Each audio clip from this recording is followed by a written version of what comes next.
Oke, assalamualaikum warahmatullahi wabarakatuh. Selamat malam pemirsa, saya Ahmad Musafa. Pada kesempatan malam hari ini, saya kedatangan tamu. Kebetulan ini adalah santri. Ya, mudah-mudahan nanti bisa mencerahkan untuk umat, untuk kaum, terutama untuk kaum milenial. Ya, langsung saja kita perkenalkan. Yang pertama adalah Mas, siapa namanya Mas? Mas Yazid. Mas Yazid. Asli dari mana Mas? Aslinya Jawa Timur, Heeh. Terantau Kalimantan. Oke, berarti sekarang Tinggal di Kalimantan. tinggal di Kalimantan ya. Asli itu pakai Borneo. Wah, luar biasa. Oke, dengan Mas Yazid ini asli orang tuanya itu Kalimantan sama Jawa Timur. Jadi kolaborasi ya. Oke, langsung saja. Yang satunya dengan Mas Ahmad ya. Ahmad Ini Mas Ahmad dari mana Mas? dari Padang. Oh, dari Padang, luar biasa.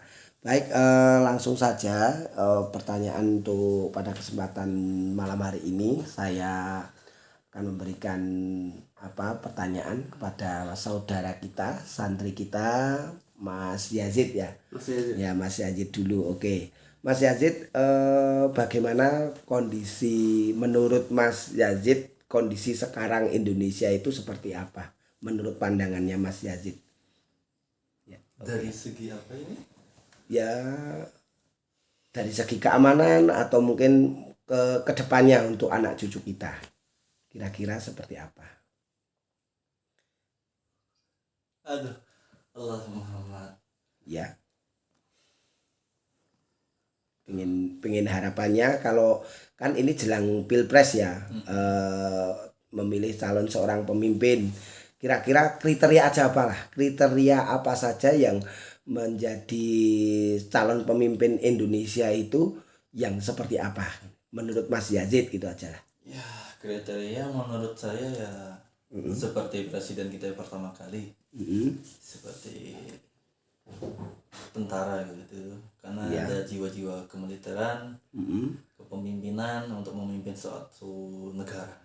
Oh ya, seperti Pak Karno gitu ya. Pak Karno, Pak jiwa-jiwa Ir Soekarno, jiwa militer gitu ya. militer. Oke, nah, itu soal calon presiden ya.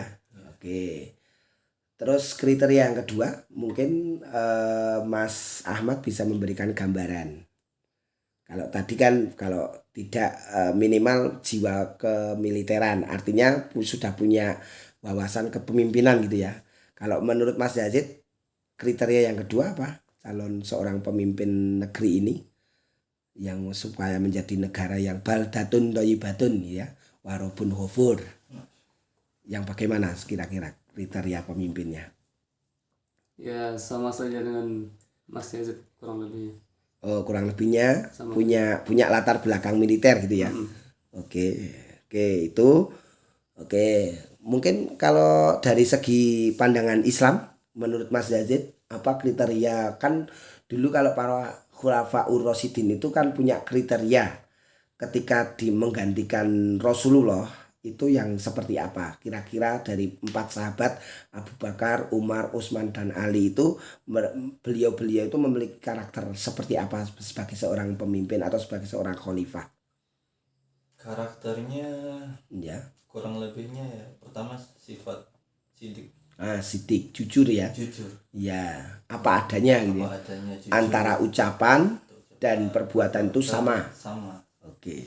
Terus yang kedua selain sidik, Sidik tuh qanaah, qanaah, menerima. menerima apa adanya. Oh iya. Pakaian tuh apa adanya, nggak terlalu menampakkan Kemewahan, apalagi di saat rakyatnya menderita. ya banyak susah ekonomi, pengangguran banyak gitu ya, merajalela.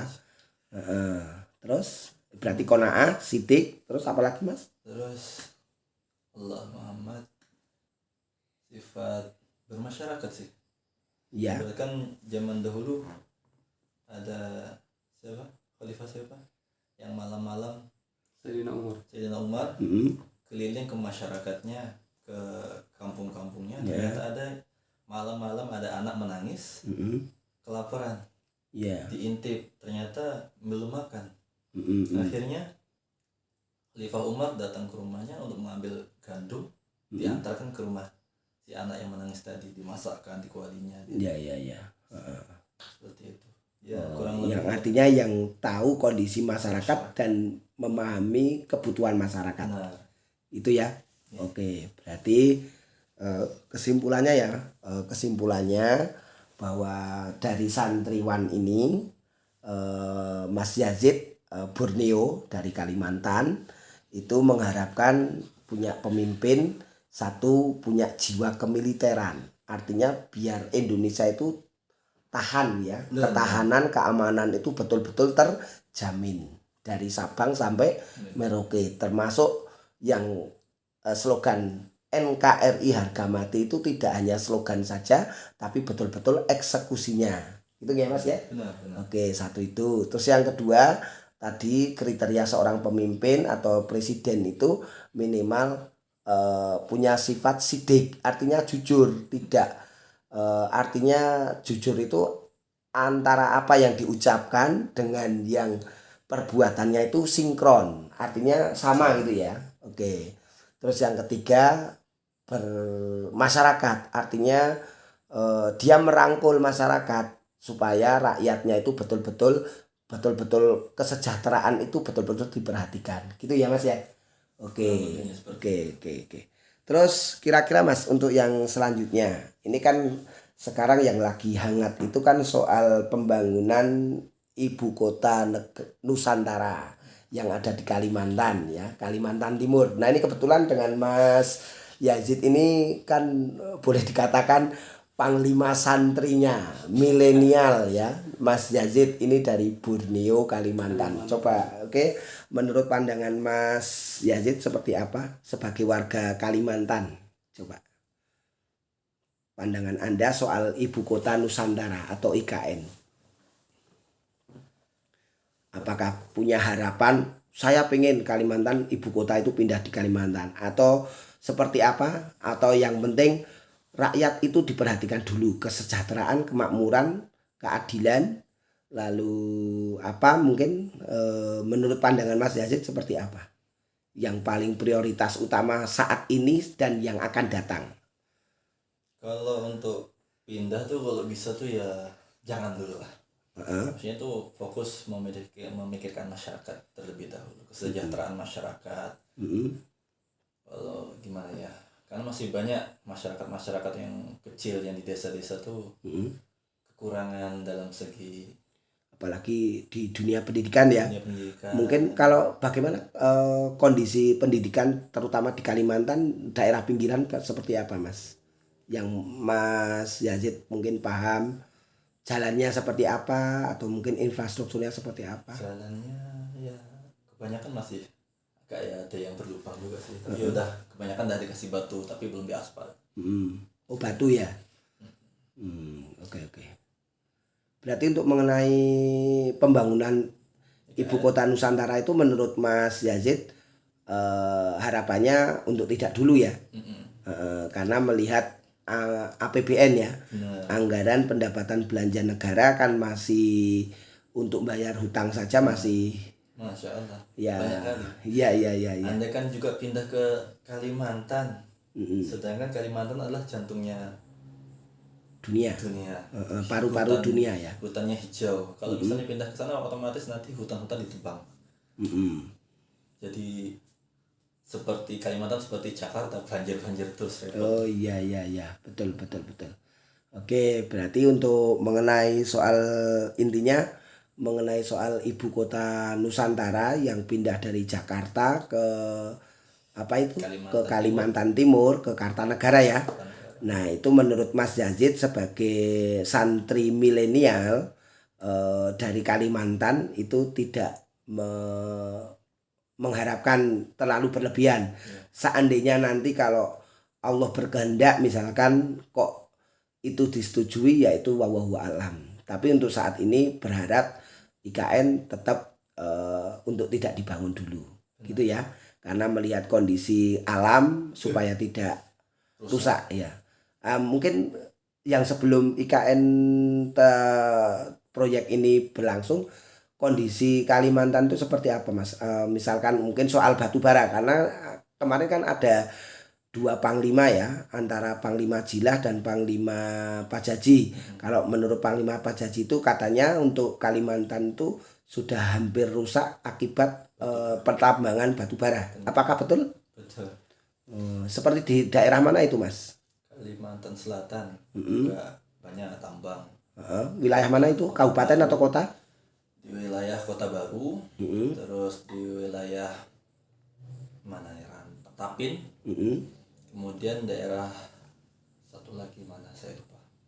Ada 3 di Kalimantan Selatan itu. Ya. Yang menjadi pusat pertambangan dia. Batu bara terbesar gitu ya. Itu tanahnya gimana? Apakah rusak atau biasa saja rusak. atau Kebanyakan tanaman-tanaman pada mati. Oh gitu. Kemudian kan tanah yang setelah digali itu nggak diratakan lagi, bunyi kayak jurang-jurang 100 meter ke dalam, jurang-jurang semua. Berarti seperti jurang-jurang itu ya.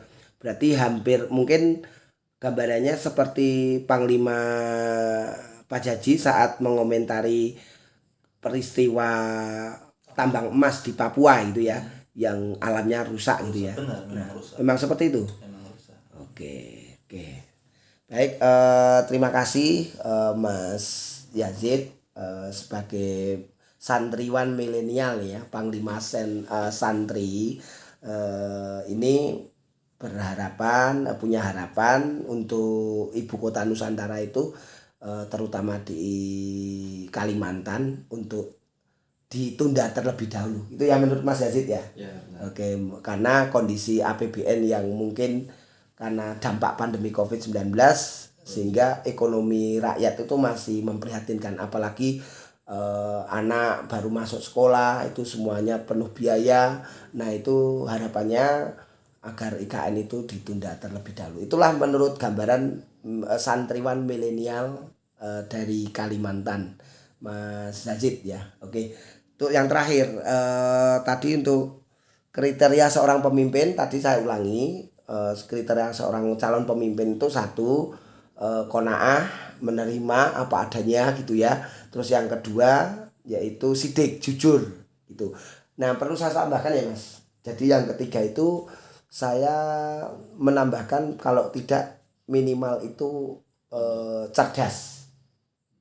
Dia mampu berdiplomasi gitu ya. Benar. Jadi ketika bergaul dengan kepala negara, duta besar negara bangsa lain itu rakyat Indonesia terwakili. Artinya tidak memalukan.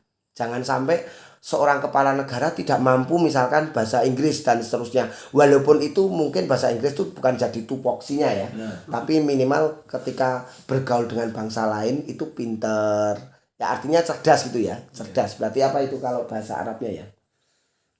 Fatonah gitu ya. Bukan. Apa Sat? Sidik, amanah. Fatonah. Ya fatonah ya. Oke, fatonah ya Mas ya. Jadi pemirsa, jadi minimal itu sidik, amanah, fatonah. Tabligh ya. Tabligh itu apa Mas? Saya kan tabligh apa Mas? Tabligh ini ya menyampaikan perkara yang ma'ruf. Mencegah yang mungkar gitu ya. Oke, dah. Oke, itu saja dari saya perbincangan malam hari ini mengenai soal kriteria seorang calon pemimpin, minimal yaitu 1, sidik, yang kedua amanah, yang ketiga adalah fatonah, dan yang terakhir adalah tabligh. Itu saja, kurang lebihnya mohon maaf. Assalamualaikum. Sebelumnya terima kasih Mas Yazid sudah bertemu pada kesempatan malam hari ini. Semoga bermanfaat, bisa menginspirasi buat para santriwan di seluruh Indonesia dan di luar negeri, termasuk para mahasiswa BEM, Badan Eksekutif Mahasiswa atau BEM seluruh Indonesia. Terima kasih, saya Ahmad Mustafa, kurang lebihnya mohon maaf. Assalamualaikum warahmatullahi wabarakatuh.